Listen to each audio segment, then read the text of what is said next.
Boa noite, gente. Tudo bem? Nossa, gente, que prazer imenso de falar com vocês, meus amigos aí do grupo.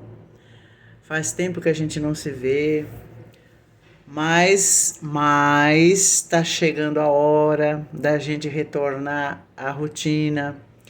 Mas enquanto isso, nós vamos na continuação de seguir Jesus, principalmente nas parábolas, nos ensinamentos, que estão mais atuais do que nunca. Nunca a gente precisou tanto das parábolas de Jesus como agora. Os meus agradecimentos a todos vocês de terem lembrado desse convite. Cada vez que a gente faz uma palestra ou presencial ou online, a gente aprende e cada vez eu me convenço mais que os ensinamentos de Jesus ficaram para a eternidade e para toda a humanidade. O nosso amado mestre deixou 32 parábolas, importantíssimas ligadas à agricultura, onde ele dava os exemplos para poder calar no nosso coração os ensinamentos. Jesus falou para os corações.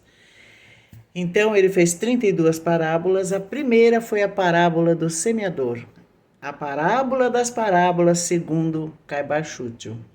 A segunda foi a parábola do trigo e do joio. A terceira foi do grão de mostardas, e aí a gente vai, parábola dos talentos, das 10 virgens. E a nossa intenção é ir destrinchando todas as parábolas à medida que a gente tiver oportunidade.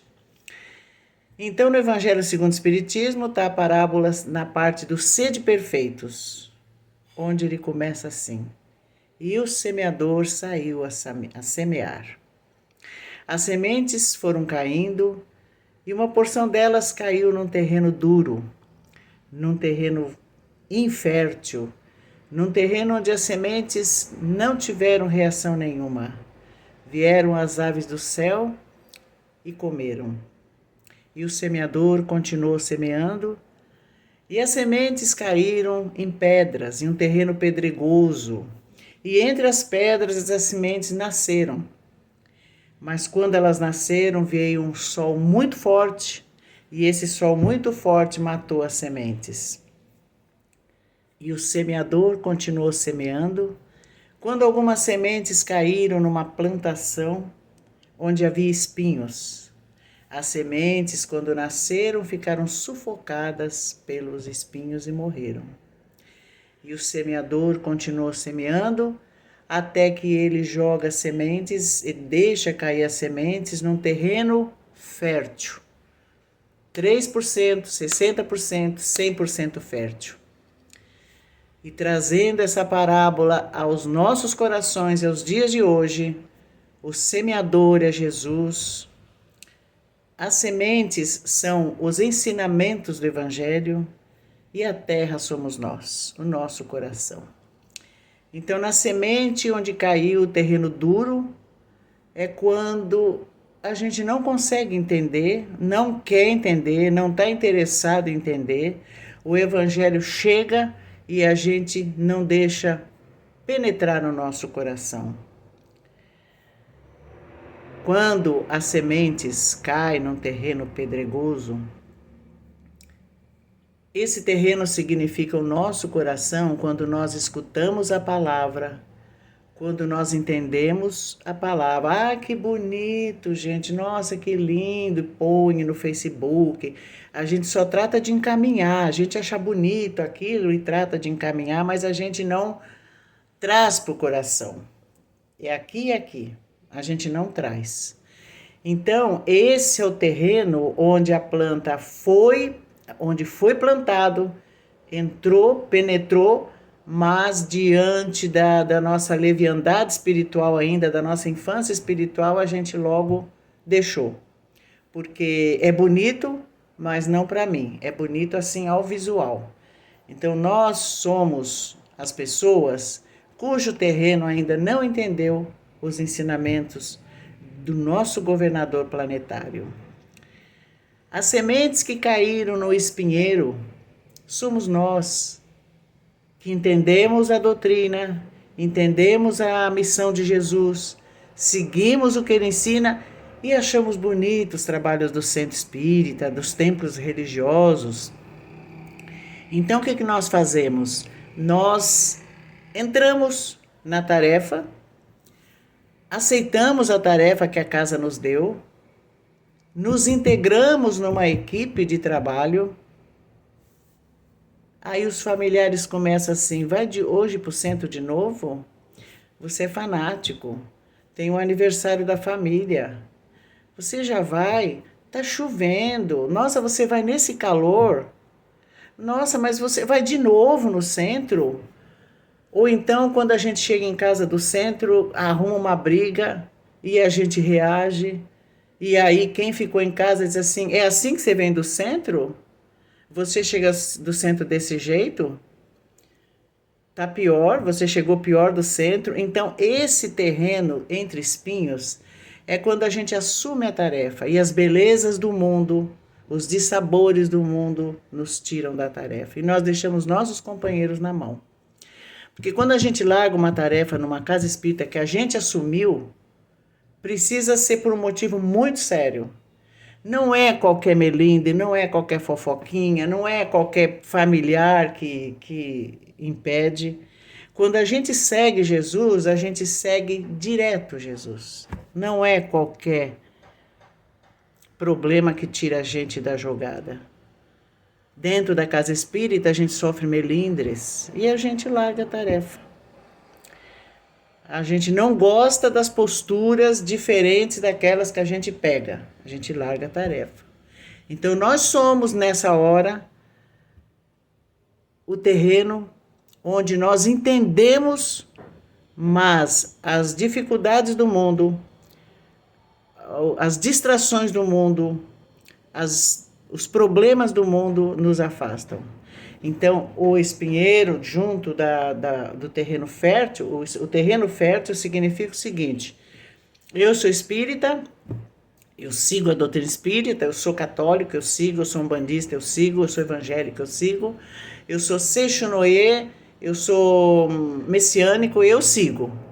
Mas enquanto ninguém me deixou fora do prumo. Seguir Jesus significa caminhar, caminhar, caminhar. Porque quando a gente larga uma tarefa por melindre, sem um motivo muito sério, significa que a gente não está trabalhando para Jesus, a gente está trabalhando para a gente ou para os homens.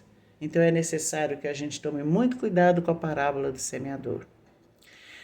E quando as sementes caiu em terreno fértil, 30%, 60% e 100%, Jesus quis dizer o seguinte: opa, caiu uma semente no meu coração, eu já comecei a entender. Vou seguir Jesus. Mas alguns de nós, 30%. Nós lutamos por tudo, fazemos de tudo, mas nós ainda somos um pouco vacilantes. 60% é quando a gente já está vestindo a camisa daquilo que a gente tem certeza e a gente então segue Jesus apesar de tudo. 100% provavelmente só o Chico Xavier. 100% é quando passa por todas as barreiras do mundo físico, do mundo espiritual, que os obsessores não querem que a gente faça a tarefa, quando a gente tem certeza quem é Jesus. Ele não é apenas uma figura histórica, ele é o nosso governador planetário. Ele não morreu para nos salvar. Ele morreu por uma maldade e ele nos ensinou o caminho da salvação e nunca nos deixou, continua conosco até hoje. Então, quando a gente pensa nessa parábola do semeador, a gente coloca essa parábola nos dias de hoje. Quem somos nós diante de uma pandemia como essa que mata tanta gente e que salva tanta gente e que o mundo mudou aqui e aqui?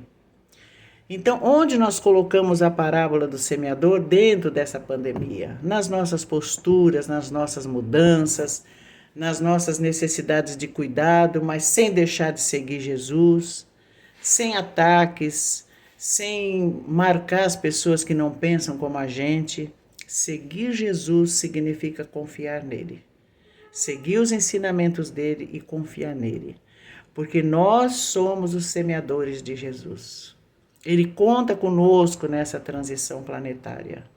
Ele conta com os irmãos, que somos nós, nessa mudança que começou já em 1757 e vai se completar em 2057. Ele conta conosco. Como que nós vamos ficar trancados só pensando na doença, pensando na dor, pensando, só contabilizando as mortes? Nós espíritas precisamos entender que nós temos que cuidar muito da saúde. Nós temos que nos preservar de tudo aquilo que possa nos fazer mal. É obrigação para não ir como suicida. Mas se a gente tomou todos os cuidados, se a gente fez todos os isolamentos, o distanciamento, os álcool gel, se cuidou, a gente fez tudo seguindo a parábola do semeador, a gente sabe que uma hora a gente tem que ir. O que nós não podemos é afrontar, é desrespeitar.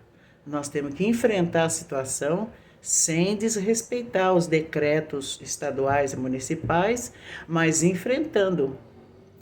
Exercer tarefas que não exijam muita gente, isso não precisa mais falar, que a gente já sabe. O que eu gostaria de enfatizar é que a parábola do semeador, ela é atualíssima. Nós deveríamos ler todo dia essa parábola, porque nós somos os semeadores de Jesus. Ele conta conosco nessa hora para a transformação planetária. Ajudar quem está atrás, pedir ajuda para quem está na frente, cuidar de nós, da nossa família, do próximo, mas sempre tendo como lema Jesus, nosso grande amigo e irmão, que veio para o nosso bem, só quis o nosso bem. Trazer Jesus no nosso coração, receber Jesus em nossos núcleos religiosos, receber o anfitrião da casa, ele é o anfitrião dos lares também. E nós vamos então trazê-lo para o nosso coração, ter força e coragem para enfrentar a situação, usando a parábola do semeador e confiar que a gente cuida da gente, do familiar, de todo o próximo, mas entender que as parábolas de Jesus vieram para o nosso coração. O reino de Deus está dentro de nós e nós precisamos ter força, coragem, desenvolver mecanismos para que possamos continuar a tarefa com Ele, porque nós um dia suplicamos essa tarefa. Nós pedimos a Ele uma oportunidade. Ele nos resgatou daquelas zonas umbralinas, porque nós lá um dia levantamos a mão e dissemos: Senhor, me resgata, eu quero trabalhar. E a gente então precisa ter muito cuidado, que a gente precisa se cuidar, precisa obedecer os decretos, precisa respeitar um vírus letal, mas a gente pode continuar trabalhando para Jesus. Cada um de nós vai descobrir esse mecanismo. Eu agradeço muito você estar escutando. Não dá para a gente continuar o vídeo, porque senão ele trava, né? Então eu vou encerrando por aqui, rogando a Jesus que possamos estar juntos breve. Eu amo muito ir aí no centro de vocês, fico muito feliz. Faz muito tempo que a gente se conhece e nós estamos ligados pelo coração. Caminho da luz e vocês. Que Jesus abençoe. Fiquem com Deus. Tchau. Até a próxima, hein, gente?